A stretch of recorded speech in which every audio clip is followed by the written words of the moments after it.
Today I will be teaching a tutorial on how to use Schooloop.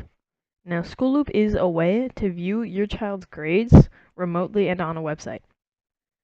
Now what Schooloop displays is the current classes your kid has, their performance in those classes, and ways to contact the teachers of those classes.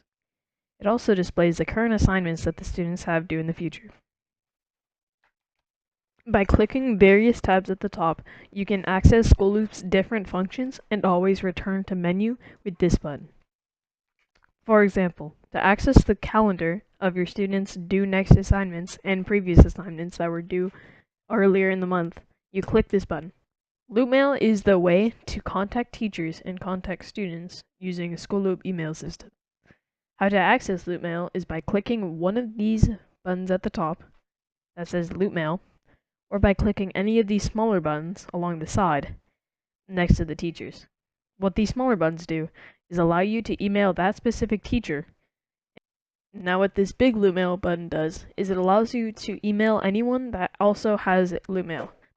This includes teachers, students, and counselors. This page pulls up the messages that you have sent with different teachers and messages that you've received from different teachers. You can access these along this tab right here. In order to create a new message to send to a new teacher, you click the New Message button. In order to access the logout page, you go to the top blue bar that features the school, your portal, and the logout page, and you select Logout.